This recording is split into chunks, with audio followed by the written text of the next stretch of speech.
오늘 본문 말씀 사건은 그분이 잘 아는 사건입니다. 예수님께서 제자들과 또 무리들에게 세상에서 너희는 소금이다, 빛이다 이렇게 이야기한 경고의 메시지입니다. 사실 오늘 말씀은 우리가 세상에서 살 때에 소금처럼 살아야지 빛처럼 살아야지가 아닙니다. 이 말씀의 핵심은 너희는 소금이고 빛이기 때문에 세상에서 이렇게 살지 못하면 너희로 인하여 하나님께 영광이 돌아가지 못한다라고 하는 아주 무서운 경고입니다. 오늘 말씀의 이 사건을 기록하기 이전에 이제 4장 말씀에 보면 예수님께서 갈릴리 온 동네를 다니시면서 여러 가지 행적들을 베푸십니다. 병자도 고치시고요, 천국을 선포하시기도 하시고 그리고 가르치시기도 하십니다. 그 말씀이 마태복음 4장 23절로 25절 말씀이 있습니다. 우리 함께 영상을 통해 이 말씀 읽겠습니다. 예수께서 온 갈릴리에 두루 다니사 그들의 회당에서 가르치시며 천국 복음을 전파하시며 백성 중에 모든 병과 모든 약한 것을 고치시니 그의 소문이 온 수리아에 퍼진지라. 사람들이 모든 앓는 자 곧 각종 병에 걸려서 고통당하는 자, 귀신 들린 자, 간질하는 자, 중풍병자들을 데려오니 그들을 고치시더라. 갈릴리와 데가볼리와 예루살렘과 유대와 요단강 건너편에서 수많은 무리가 따르니라. 아멘. 25절 말씀을 보니까 예수님께서 행하신 일을 보려고 예루살렘, 유다, 그리고 심지어는 요단 건너편에서까지 예수님을 보려고 사람들이 모여들기 시작합니다. 어쩌면 당연한 일 아니겠습니까? 만약에 전주 지역에 어떤 이가 나타나서 죽은 자를 살리고 앉은 자를 일으켜 세우고 손이 소아마비가 있었는데 이걸 풀어내고 여러분 어떠실 것 같으세요? 누군지 한번 궁금해서 보러 가지 않겠습니까? 그런 사람 다 거짓말이야, 다 이단이야 이렇게 이야기해도 궁금증 때문에 한 번은 보러 가지 않을까요? 그런데 이 예수님은 사실이었단 말이죠. 2000년 전에 오늘 마태복음 4장 23절로 25절에 있는 말씀처럼 갈릴리에 두루 다니시면서 병자도 고치셨고 약한 자도 고치셨고 그리고 모든 사람들에게 하나님의 천국 복음과 하나님의 나라를 가르치고 선포하셨어요. 이런 이가 나타나다니 우리는 하나님을 믿는 사람인데 어찌하여 이가 하나님 나라를 선포하고 죄를 사하는고 희한하게 여겼겠죠. 그래서 사람들은 하나씩 둘씩 모이기 시작했을 겁니다. 그리고 이 모이는 사람들이 예수님은 조금은 부담스러우셨을 수도 있습니다. 예수님이 아마도 내성적인 성격은 아니었을까 이런 생각이 들어가는데 오늘 25절 말씀 마태복음 4장 25절에 보니까 사람들이 모여들었더니 5장 1절에 예수님께서 그들을 피해버리십니다. 자, 우리 영상을 통해 마태복음 5장 1절 말씀을 함께 읽겠습니다. 예수께서 무리를 보시고 산에 올라가 앉으시니 제자들이 나아온지라. 예수님께서 무리들을 보고 몰려드는 사람들을 보고 어쩌면 조금은 공간적인 게 좀 필요했을지도 모르겠어요. 사람들이 너무 많으니까 장수 읍내 한복판에서 그 많은 사람들에게 설교를 하기는 좀 부담스러우셨겠죠. 그러니 아마 지형적인 이유 때문에라도 예수님은 조금 그 무리들을 피해서 산으로 올라가십니다. 산으로 올라가시고 예수님이 자리를 잡고 앉으십니다. 그랬더니 5장 1절 끝 말씀에 보니까 제자들이 앞으로 나아왔다 이렇게 기록하고 있습니다. 예수님께서 무리를 보시고 산에 올라가신 건 어쩌면 예수님께서 그 무리들에게 무엇인가를 말하고 싶은데 중요한 상황이지 않았을까라는 생각이 들어가요. 그리고 예수님께서 자리를 잡고 앉으시고 제자들이 앞으로 나오며 예수님께서 바로 말씀을 시작하십니다. 그게 그 유명한 마태복음 5장에 있는 팔복의 이야기입니다. 팔복의 이야기를 쭉 하시고 팔복의 이야기를 쭉 하시다가 갑자기 예수님께서 너희는 세상의 소금이다 이렇게 이야기를 하시는 오늘 말씀입니다. 오늘 말씀 갑자기 예수님께서 왜 제자들에게 갑자기 팔복을 이야기하시다 말고 팔복은 다시 말하지만 첫째는 아까 제자들이 5장 1절 말씀에 보니까 예수님 앞으로 나아왔다 이렇게 이야기했잖아요. 그러면 예수님께서 너희는 이렇게 이야기한 것은 1차적으로는 제자들에게 한 이야기입니다. 그러니까 많은 사람들, 세상 사람들에게 먼저 한 것이 아니라 제자들 너희들은 이미 나의 복음을 받은 자들이지 않니? 그러니 너희는 뭐다? 세상의 소금이다. 이렇게 이야기하는 거예요. 예수님께서 오늘 말씀을 통해 복음의 전달자, 어떤 사람이 복음의 전달자인가? 그러면 복음의 전달자는 어떻게 살아야 하는지를 우리 함께 은혜를 나누고자 합니다. 먼저 예수님께서 제자들에게 소금의 역할을 잘 감당하라고 가르쳐 주십니다. 오늘 본문 말씀 13절 말씀을 영상을 통해 함께 읽겠습니다. 너희는 세상의 소금이니 소금이 만일 그 맛을 잃으면 무엇으로 짜게 하리요? 후에는 아무 쓸데없어 다만 밖에 버려져 사람에게 밟힐 뿐이니라. 아멘. 너희는 이렇게 시작합니다. 너희는. 조금 전에도 말씀드렸다시피 너희는 1차적으로 누구요? 제자들. 그리고 청중들이에요. 그러니까 제자들아, 너희는 세상에 살 때에 소금처럼 살아라 이야기입니다. 말씀을 잘 보시면 너희는 세상의 소금이다 이랬습니다. 이것은 완결형이에요. 너희는 소금처럼 살면 좋겠는데 소금처럼 살아야 돼 권면이 아니에요. 너희는 세상의 소금이다라고 말을 한 거예요. 그러면 너희는 세상의 소금이다라는 이야기는 우리가 소금이니 소금의 역할을 감당하고 살아내야 된다는 거죠. 그런데 감당하지 못하면 세상에 내버려져서 사람들에게 밟힐 뿐이다 이렇게 이야기하는 겁니다. 소금은 우리나라에서는 특히 소금을 요리할 때 제일 많이 쓰겠죠. 그렇죠? 근데 중동 지역에서는 소금의 아주 중요한 역할 또 한 가지가 있습니다. 그게 무엇이냐면 방부제예요. 그래서 아주 중요한 방부제 역할을 이 소금이 합니다. 우리나라는 소금이 육지에서 나는 소금은 거의 없지 않습니까? 근데 볼리비아나 중동 지역에 가면 육지에 소금산이 있습니다. 소금산이 있어서 육지에서 소금을 캡니다. 그래서 이게 방부제 역할을 하기 때문에 시신의 방부를 막고 또 음식들의 방부를 막는 거예요. 그런데 이 소금이 방부의 역할을 하는 가장 큰 원인 중에 하나가 소금의 구성을 보면 나트륨이라고 하는 성분이 있는데 이 나트륨이 염화가 된 거예요. 그러니까 산성이 돼서 부식이 된 것이 아니라 염화가 되어서 변질이 된 겁니다. 그래서 소금의 결정체는 육면체고 염화나트륨 이렇게 이야기하는 거예요. 그런데 이 염화나트륨 성분은 수분을 빨아들이는 성분이 있어요. 이것을 우리가 삼투압 현상이라고 말을 하는데, 그래서 우리 시신이나 아니면 음식물에 달라붙어 있는 미생물의 벽에 있는 몸에 있는 수분을 빨아들여서 부식을 지연시키는 겁니다. 아주 중요한 역할이죠. 그런데 이 부식을 지연시키는 이 나트륨의 성분을 잃어버리면 소금은 도저히 방부제 역할을 할 수 없는 거죠. 그리고 소금의 아주 매우 중요한 역할 중에 하나가 요리할 때 간 맞추는 거겠죠. 이것도 역시 나트륨이라고 하는 이 성분이 짭짤한 맛을 내고 짭짤한 맛이 음식에 간을 맞추어 주는 거예요. 그런데 만약에 소금이 이 염화된 나트륨이 그 성분을 잃어버리면 맛을 내는 소금으로도 방부제로 쓰는 소금으로도 절대로 쓸 수 없다는 거죠. 그렇다면 이 딱딱한 육면체의 이 알갱이들을 어디에다 쓰겠습니까? 그냥 버려버리겠죠. 방금 살펴본 두 가지 외에도 많은 역할이 있습니다, 소금은. 그러나 이 크게 두 가지만 보더라도 소금은 분명히 짠맛을 내어야만 소금입니다. 그렇지 않습니까? 소금이 짠맛을 내지 않으면 그냥 딱딱한 그냥 덩어리밖에는 되지 않는 것이죠. 본문 말씀은 소금처럼 살아야 된다고 하지 않으셨습니다. 너희는 소금이니 소금으로 살아라라고 말하는 겁니다.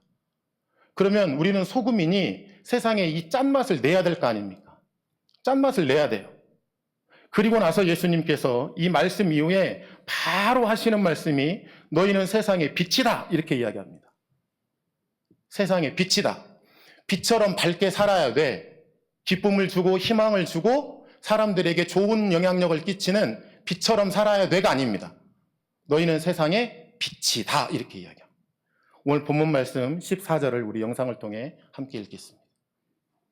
너희는 세상의 빛이라.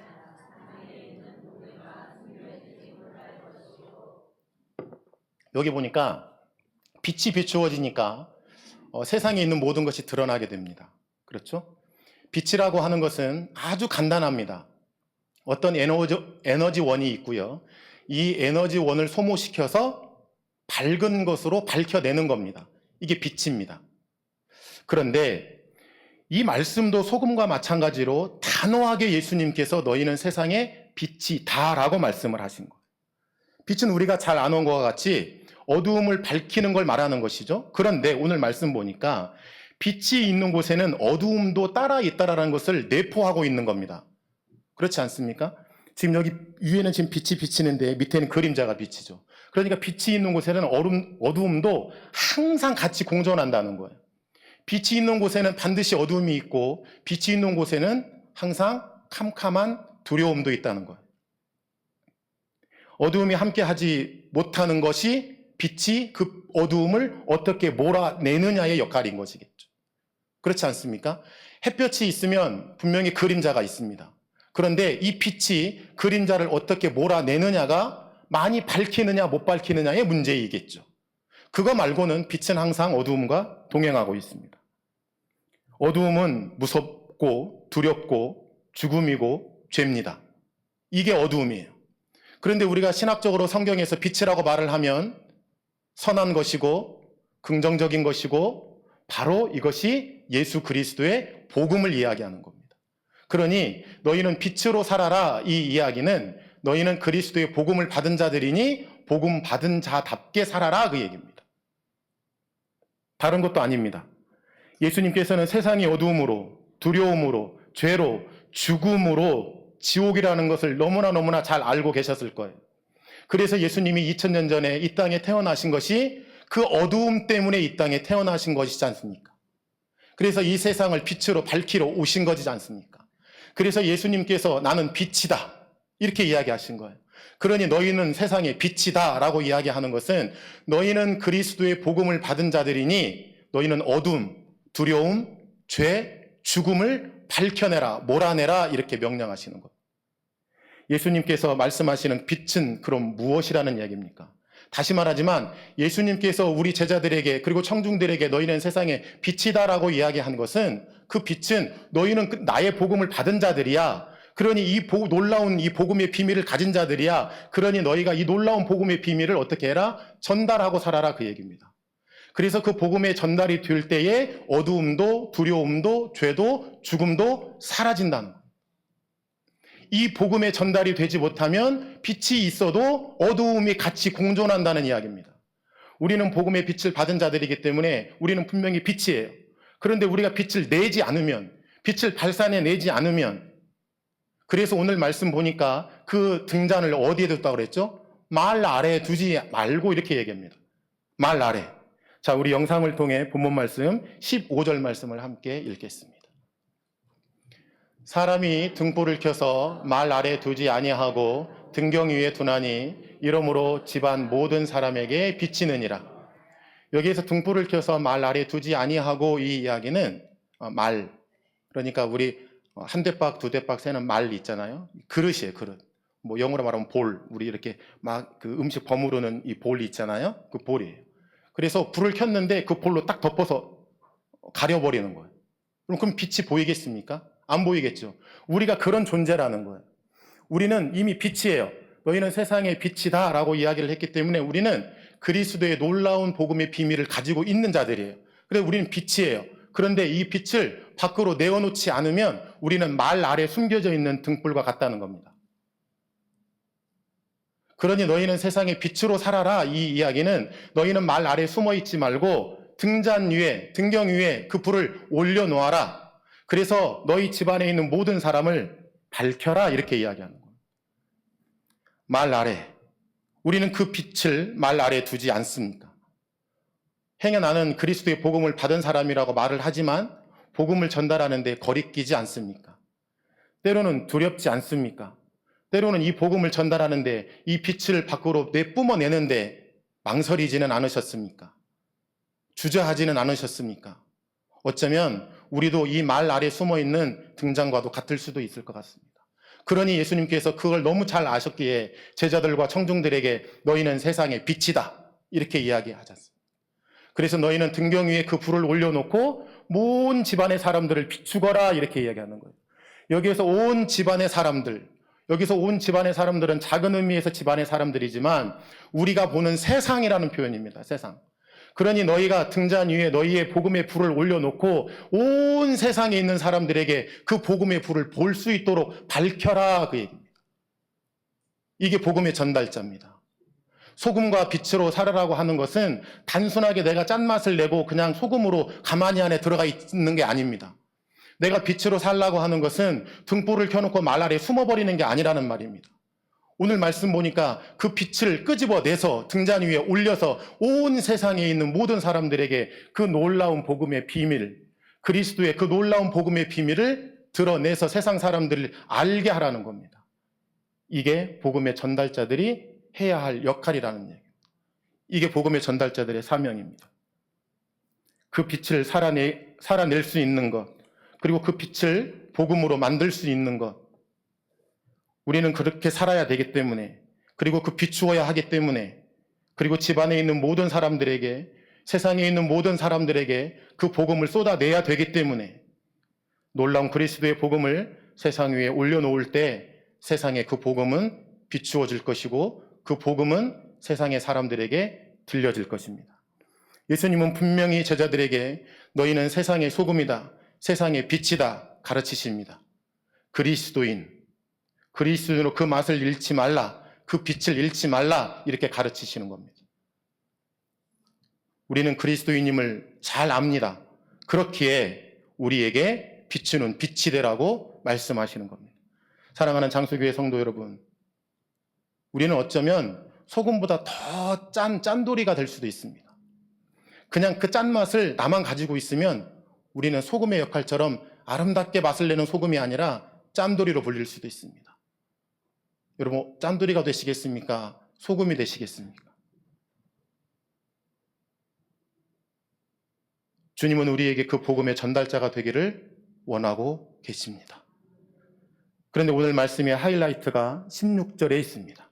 본문 16절을 영상을 통해 함께 읽겠습니다. 이같이 너희 빛이 사람 앞에 비치게 하여 그들로 너희 착한 행실을 보고,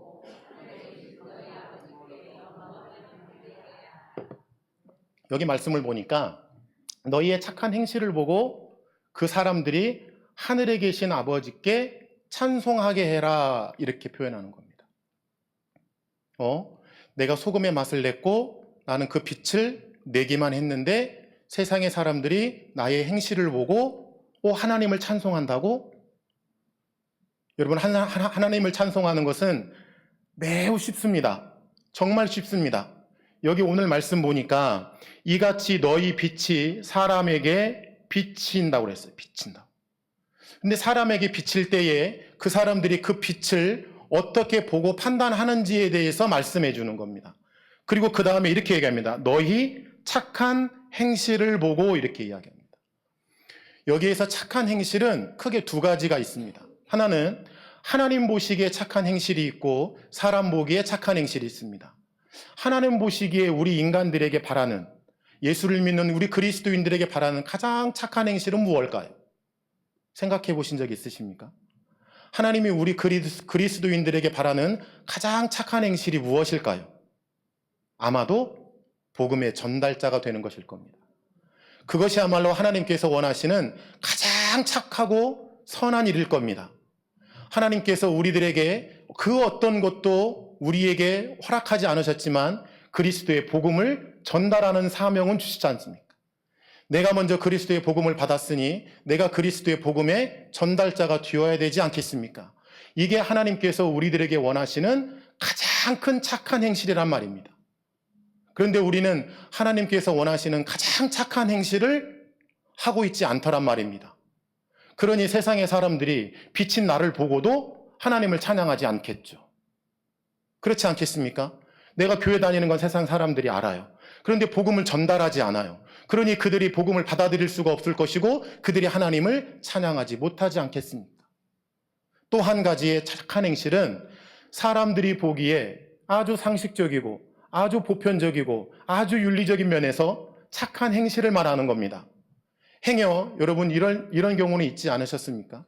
내가 복음을 전달했는데 복음의 전달을 받은 사람이 에이 너나 잘 믿어, 혹시 이런 소리 들어본 적 있으십니까? 저는 부끄럽게도 그런 소리를 들어본 적이 있습니다. 저는 학창 시절에 교회를 그냥 간식 먹으러 다녔던 것 같아요. 네, 초코파이. 네, 초코파이 먹으러 춤추러 다녔던 것 같아요. 그냥 막 교회 학교에서 막 율동하니까 너무 좋아서 다녔던 것 같아요. 그리고 주일날 예배도 안 드렸어요.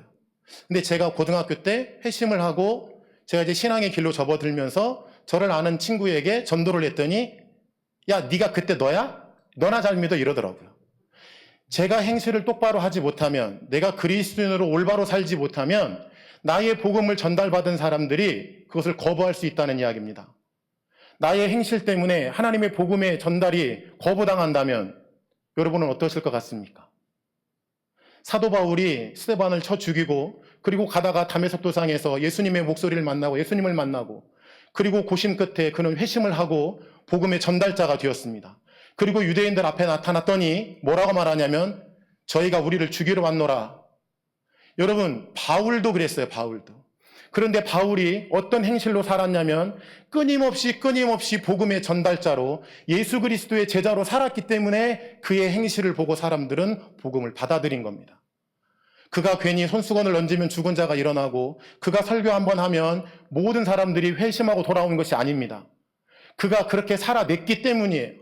베드로가 그렇게 살아냈기 때문에, 안드레가 그렇게 살아냈기 때문에, 요한이 그렇게 살아냈기 때문에 그들의 행실을 보고 그 많은 사람들이 믿은 겁니다.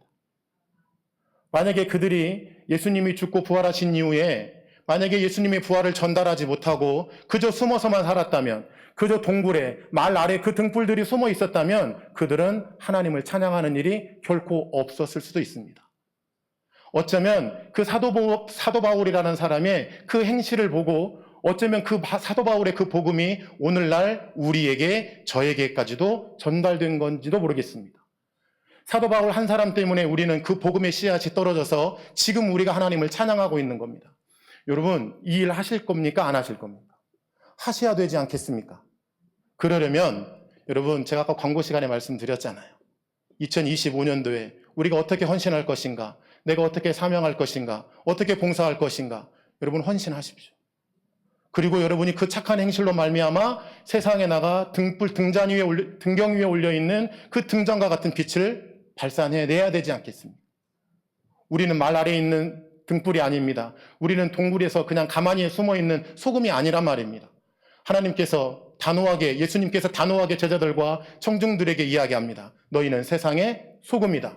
너희는 세상의 빛이다.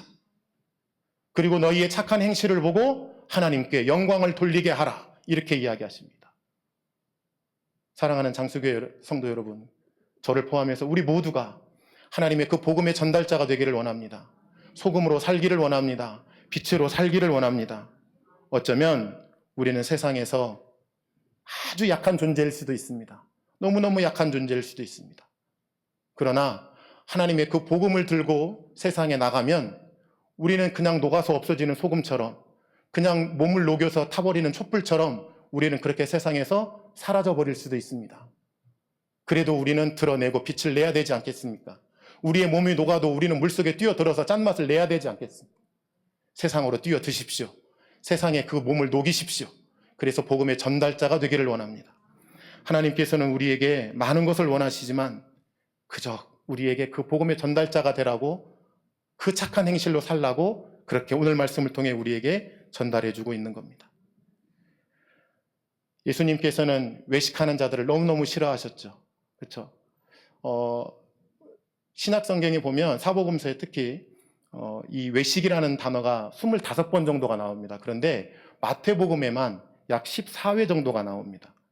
마태복음 6장 1절과 2절 말씀 우리 영상을 통해 우리 함께 읽겠습니다. 사람에게 보이려고 그들 앞에서 너희 의를 행하지 않도록 주의하라. 그리하지 아니하면 하늘에 계신 너희 아버지께 상을 받지 못하리라. 그러므로 구제할 때에 외식하는 자가 사람에게서 영광을 받으려고 회당과 거리에서 하는 것 같이 너희 앞에 나팔을 불지 말라. 진실로 너희에게 이르노니 그들은 자기 상을 이미 받았느니라. 오늘 16절 말씀 보니까 내가 복음을 전달하니 내가 아니라 하나님께 영광이 돌아갑니다. 그런데 외식하는 자들은 자기가 그 영광을 받기 위해 내가 이만큼 복음을 전달했노라, 내가 몇 명을 전도했노라, 내가 이렇게 살았노라라고 고백하는 자들이었습니다. 예수님은 그런 자들을 싫어했어요. 왜 예수님의 제자들과 청중들에게 너희는 세상의 소금이다, 빛이다 라고 말을 했느냐면 소금은 녹아야 그 맛을 냅니다. 빛은 에너지를 태워야 빛을 내기 때문이었습니다. 저와 여러분은 소모품이에요. 소모품. 복음의 전달자의 소모품 되기를 원합니다. 그래서 우리 몸이 녹아지고 우리 몸이 태워져서 그 빛과 소금의 역할을 감당하기를 원합니다. 사람에게 보이려고 그들 앞에서 너희 의를 행하지 않도록 주의해라 이렇게 이야기합니다. 복음을 전달할 때 나의 의를 내지 마십시오. 내가 잘 사는 것 과시하지 마십시오. 내가 많이 배운 것 과시하지 마십시오. 그럴 때 세상 사람들은 우리의 행실을 보고 복음을 거부할 수도 있습니다. 그런데 하나님께서는, 예수님께서는 그 제자들에게 그 자랑하지 마라 이렇게 가르치고 계신 겁니다. 아무리 좋은 말로 복음을 전해도 우리 행실이 거짓된 것이라면 그 복음은 반감될 수밖에 없기 때문입니다. 그래서 하나님 앞에 착한 행실, 복음을 전달하는 일을 보고 또 우리 삶의 착한 행실을 보고 하나님을 찬양하게 하십시오. 하나님을 찬양하게 하십시오. 오늘 본문 말씀 16절 말씀 우리 다 같이 다시 한번 영상을 통해 읽겠습니다. 이같이 너희 빛이 사람 앞에 비치게 하여 그들로 너희 착한 행실을 보고 하늘에 계신 너희 아버지께 영광을 돌리게 하라. 아멘. 저와 여러분은 복음의 전달자가 되어 그 세상의 사람들이 그 복음을 받고 하나님께 영광을 돌릴 수 있도록 전달자 되기를 원합니다. 사랑하는 장수교회 성도 여러분, 어떤 복음의 전달자가 되시겠습니까?